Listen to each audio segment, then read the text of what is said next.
Thanks for tuning into the channel, everybody. Today I'm going to be doing my second reply video to a Molinist commenter who's very insightful, respectful, and kind of lays out his case here.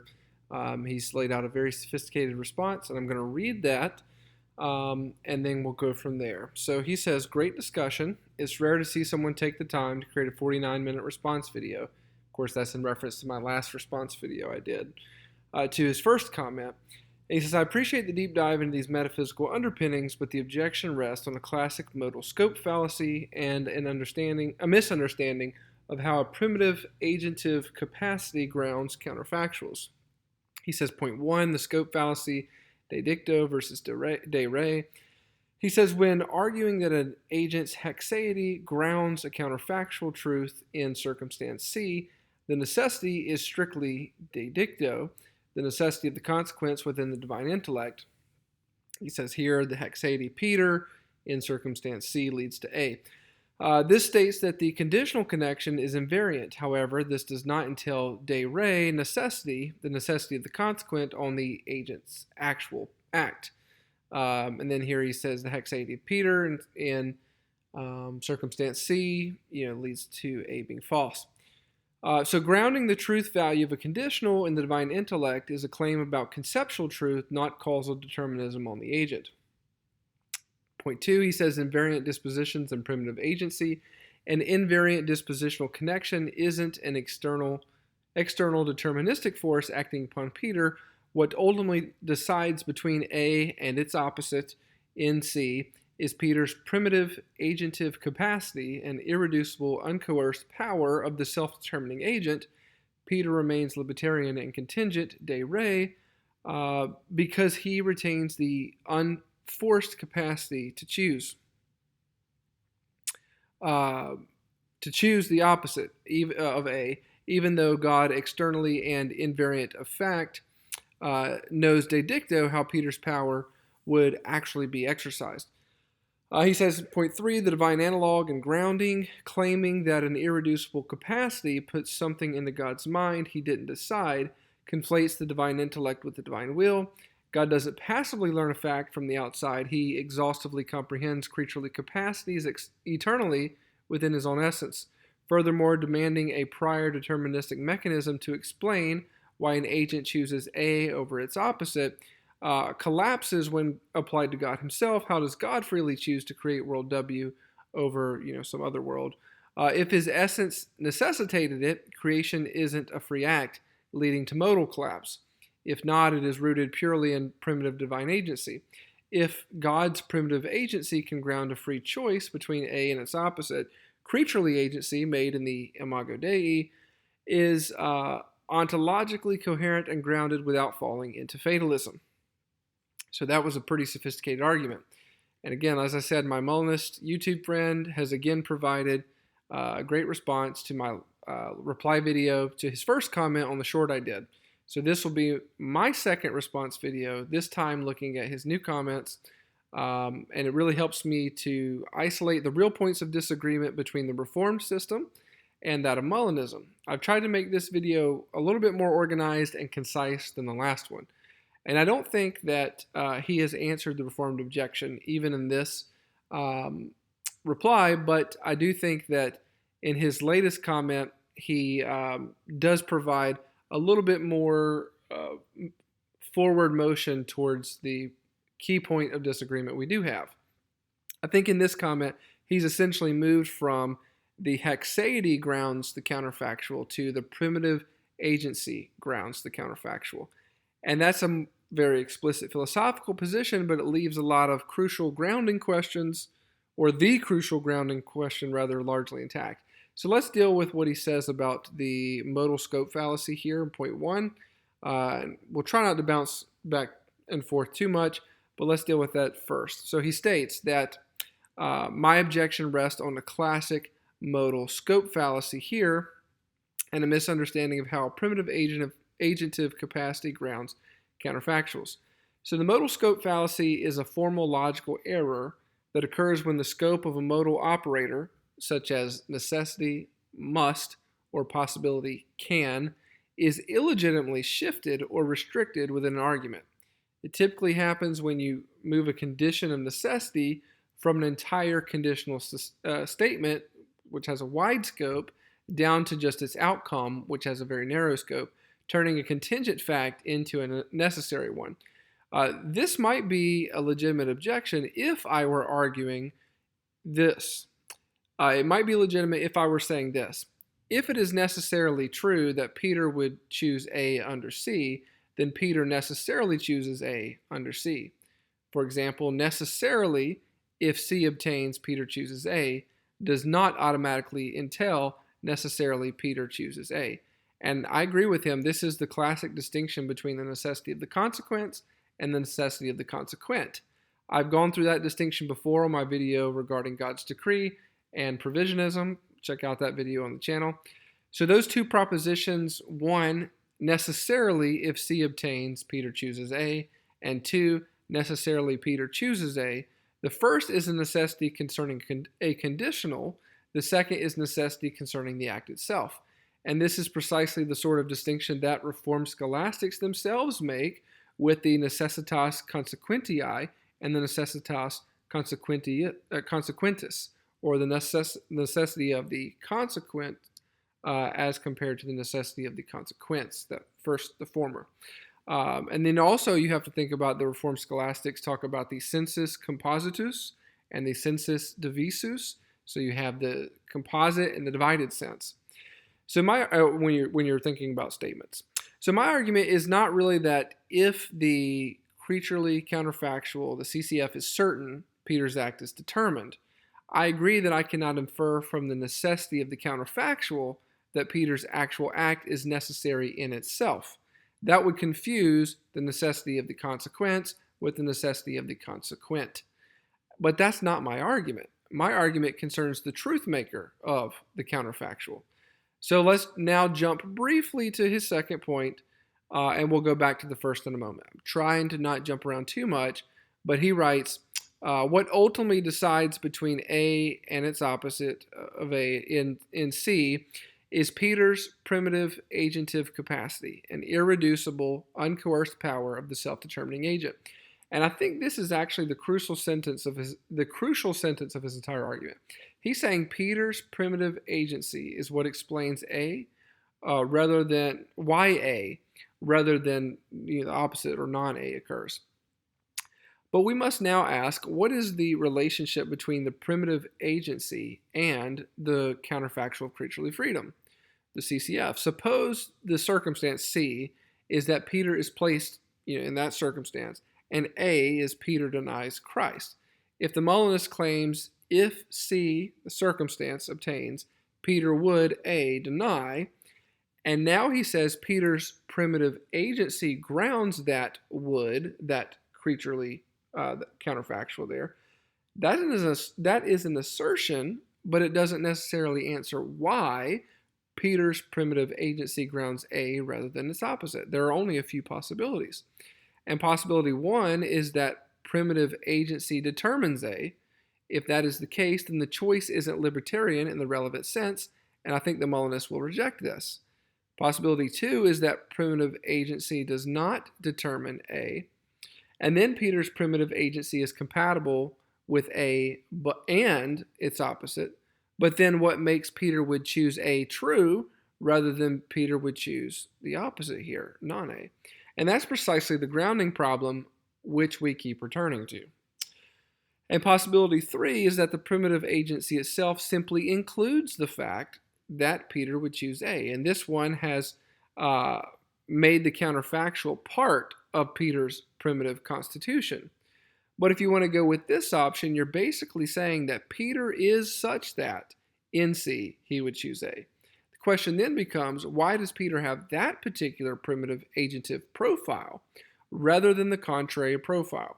And if the answer is there is no further explanation, that's simply what Peter's primitive agency is, then one has adopted a primitive or brute counterfactual fact.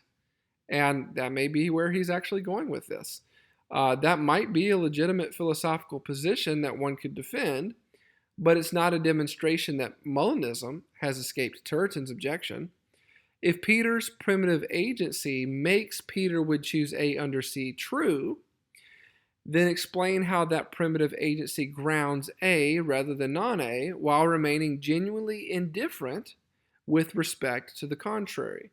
If it doesn't ground the difference, then it doesn't explain the truth of the counterfactual.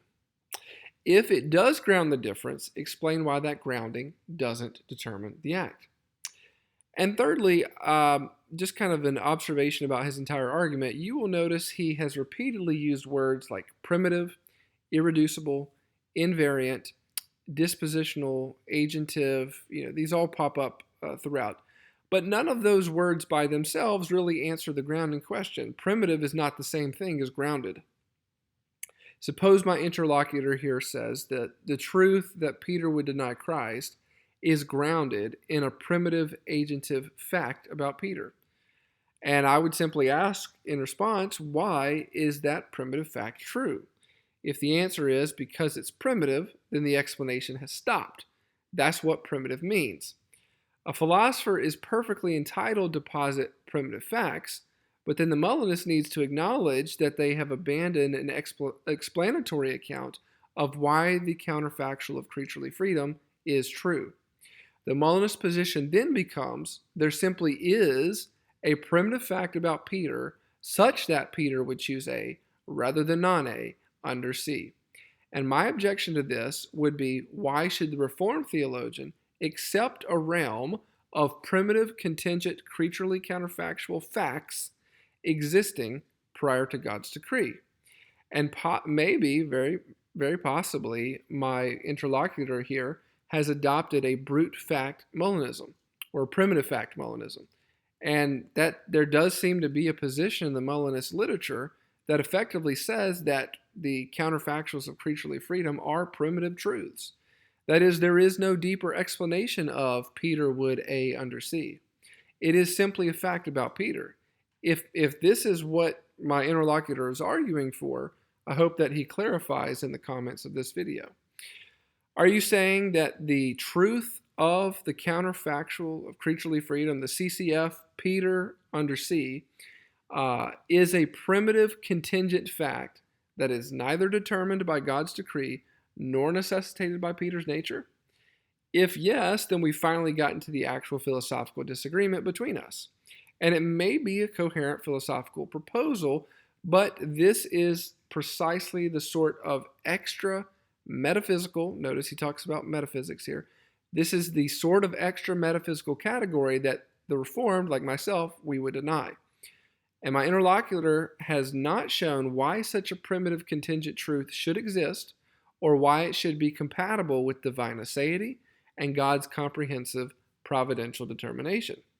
So fourth, now let's jump back to his point 1 about the modal scope fallacy and discuss this thing where he talks about de dicto and de re. And the distinction between de dicto, or of what is said or concerning the statement, and de re, of the thing or concerning the object or individual, this differentiates statements or beliefs that apply to a proposition or definition as a whole versus those that target a specific real-world object. So when we discuss something de dicto, we are talking about an entire proposition or phrase that is true by definition without needing a specific object to exist in a certain way. When we discuss something de re, this applies directly to an individual or object and makes assertions regarding its actual properties or nature. So when he says, my interlocutor here says that, quote, grounding the truth, right here, of a conditional in the divine intellect is a claim about conceptual truth, not causal determinism on the agent. He says that this needs some pushback. His de dicto de re distinction does not solve this, and I agree with the statement he makes and with the distinction between de dicto and de re. But that's not the question that I am posing as I read from the Reformed Scholastics. The question is not, does God's knowledge cause Peter's decision? The Reformed position certainly does not require that. The question is, what makes the proposition known by God true? Those are completely different questions. And again, of course, we're back to grounding. Consider again, God knows eternally and infallibly that Peter would deny Christ in C. So we can ask two separate questions from that. There is the epistemological question, why does God know this? And that answer would be fairly easy, because God is omniscient. So far we have no problems. But then there's the metaphysical question, and he's right to point out that I'm diving into the metaphysical underpinnings here. The metaphysical question is, why is this proposition true? And that's the difficult question for Molinism. God's knowledge does not constitute the truth of the proposition merely because God knows it. Otherwise, you could say God knows X because X is true, and X is true because God knows X. And that's obviously circular rather than explanatory. And that's what I would like my Molinist friends to consider. Okay, so now let's move quickly to his third point here. His statement about God, let's see, where is it? About comprehending. God doesn't passively learn a fact. He exhaustively comprehends creaturely capacities eternally within his own essence. So this needs careful examination. He says that God does not passively learn a fact from the outside. He exhaustively comprehends creaturely capacities eternally within his own essence. Classical theism absolutely does not permit God to learn things from outside of himself, but that doesn't solve the issue. God knowing a creaturely possibility in his own intellect does not mean that the creaturely possibility is grounded in God's essence. God knowing a creaturely possibility means he understands an idea of what could exist, but that idea does not make the creature part of God's own perfect, unchangeable nature. God's mind holds thoughts of finite things without those things changing who God is or becoming divine themselves. For example, God necessarily knows it is possible for Peter to deny Christ. That doesn't mean Peter's possible denial is a necessary property of God's essence. And likewise, if God knows Peter would deny Christ in C, we still need to ask, why is that conditional true? The fact that God knows it within himself answers where the representation exists, but not necessarily what grounds the represented reality. So then he makes a really interesting move with an analogy between God and his creatures here. His argument is that God has primitive divine agency. Where does he say that? In primitive divine agency.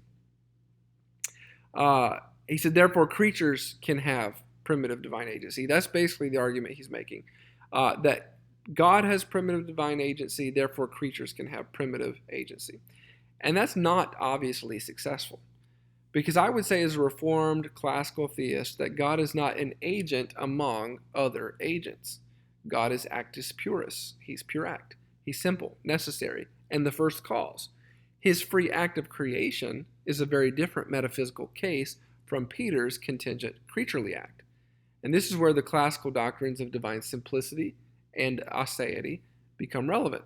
God's act of willing creation is not grounded in some independently existing fact about what God would do. God himself is the ultimate ground of his free act. But Peter is not the ultimate ground of his own existence, nature, powers, circumstances, or causal order. Peter is a secondary cause. So the Molinists cannot simply argue that God has primitive agency, therefore Peter can have an analogous primitive agency that determines CCFs prior to God's decree. The analogy needs to be demonstrated rather than just asserted. And this analogy further identifies the key differences between our systems. He asks about God, how does God freely choose to create world W over non-world W, right? And the Reformed answer is God freely wills W according to his wisdom and good pleasure. But the Reformed theologian does not need to say, before God's decree, there exists a contingent fact external to his will saying God would create W. A, counterfactual of divine freedom, as our interlocutor here has referred to it. God's free knowledge follows his decree. God doesn't consult a set of counterfactual truths about himself and then choose which world to actualize. God's will is the ultimate source of the created world's futurition. And this is exactly what Turretin and the Reformed are protecting. There's a major difference between God's freedom and libertarian creaturely freedom. The Molinist argument implicitly assumes that God's freedom is libertarian in the same sense as creaturely libertarian freedom. But that's something classical Reformed theologians reject. God is necessarily good, wise, holy, rational, and yet God is perfectly free. And how can this be the case? Because freedom is not the absence of all determining reasons or the ability to originate an unexplained choice. God doesn't need an indeterminate power to choose evil in order to be free. In fact, God cannot sin, God cannot lie, and yet God's inability to sin does not diminish his divine freedom. And that's one of the classical arguments against defining freedom as libertarian indifference. The Molinist is quietly assuming what he needs to prove. His argument seems to me to approximately be 1. God possesses primitive libertarian agency. 2. Primitive agency can ground determinate free counterfactuals. 3. Therefore, creaturely primitive agency can ground CCFs. And 4. Therefore, CCFs can be true prior to God's decree. Even if we granted premise 1, which we deny, given that what we said above about God's inability to sin, but even if we granted premise 1, step 2 is the premise that our interlocutor here really needs to prove to move the argument forward. That is, that primitive agency can ground determinate free counterfactuals. He has not shown how primitive agency grounds a counterfactual truth. He has asserted that it does. And if primitive means there is no deeper ground, then he has simply made the counterfactual of creaturely freedom primitive. As we stated before, that's potentially philosophically possible, but it doesn't answer the Reformed objection regarding grounding. When he states in his second point here that an invariant dispositional connection isn't an external deterministic force acting upon Peter, what ultimately decides between A and non-A in C is Peter's primitive agentive capacity, an irreducible, uncoerced power of the self-determining agent. There's another problem with this. The concept of capacity here isn't yet counterfactual determination. If you watch the first response video, recall the earlier discussion of simultaneous potency. Suppose Peter has the power for A and also the power for non-A. That's perfectly compatible with the Reformed account of contingency. Peter genuinely has the potency to deny Christ or confess him. But from Peter has the power to A and the power to non-A, it does not follow that Peter would A rather than non-A under C. The first is a claim about potency, and that second statement is a claim about a determinate counterfactual outcome. The Molinist is moving from the former to the latter, and that bridge needs to be built. This connection to the simultaneous potencies here is something that the Reformed scholastics can say that Peter possesses simultaneous potencies toward contrary acts, and that means that Peter is genuinely capable of A and non-A. But God can decree A, and therefore A will certainly occur. The Reformed does not have to say, since A is decreed, Peter never had a potency towards non-A. And that's the whole point of distinguishing the simultaneous potencies from actual futurition. So our Molinist interlocutor's primitive agentive capacity is not something that the Reformed position really lacks. We may use different terms here, but I can grant that Peter genuinely possesses the power for contrary acts. The question is, why does that power produce a determinate CCF prior to God's decree? And this brings us back full circle to the question of middle knowledge, which I deny. There is necessary knowledge. God knows necessary truths, possibilities, impossibilities, the range of creaturely powers, what could occur given various possible conditions. This knowledge is grounded necessarily in God. And then there's free knowledge. God knows what actually will occur, contingent future events, because he has freely decreed them. And this knowledge is grounded in God's free decree. And so Molinism adds a third class of contingent truths about what creatures would freely do, whose truth is prior to and independent of God's decree, to which the Reformed challenge is, what is the ontological ground of this third class? Yes, we're bringing up grounding again. And my interlocutor's answer now appears to be that the grounding for middle knowledge is primitive agentive facts about creatures. That to me is a much clearer answer than his original appeal to hexaity was. So I want to wrap this video up. In summary, I grant his modal scope distinction. I am not arguing that a necessarily true counterfactual entails a necessarily determined act, nor am I arguing that God's knowing a counterfactual causes the creature's choice. My question is about the truth maker of the CCF. He says now in this comment that Peter's primitive agentive capacity grounds the truth that in C, Peter would choose A rather than non-A. But what exactly does grounds mean here? If Peter's primitive agency merely entails that he has the power for either A or non-A, that establishes simultaneous potencies, but it does not explain why the CCF Peter would A in C is true rather than its contrary. If the primitive agentive fact itself includes that Peter would A rather than non-A, then the CCF is simply a primitive contingent fact about Peter. In that case, you've still not explained the CCF, you have declared it primitive. And this is precisely the point at issue with Turretin. Turretin may not be using the same language we are, but the question is not whether God can know the proposition, nor whether the proposition is causally coercive, nor whether its necessity is de dicto or de re. The question is, what gives the contingent act its determinate futurition prior to God's decree? If its futurition comes from God's decree, it belongs to free knowledge. If it is merely possible, it belongs to necessary knowledge. If its determinate futurition comes from a primitive, creaturely fact independent of God's decree, then you have posited a third source of contingent futurition. And why should the Reformed, why should we accept that third source? His appeal to God's primitive agency, I don't think enhances the argument.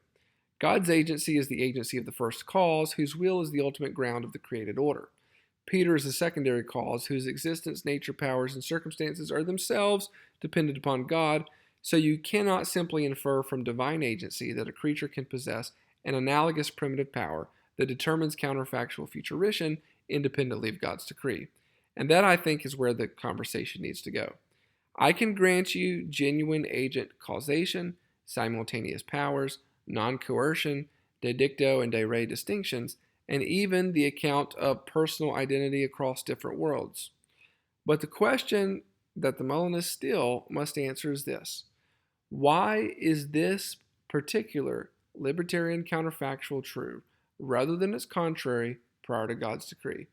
What I'm anticipating from what you said in this reply is that your answer will be a primitive fact about Peter. If that's so, then we've at least located the actual metaphysical commitment underlying the Molinist system that you are advancing, and we can continue to discuss from there. Thanks for watching. Hope this has been beneficial.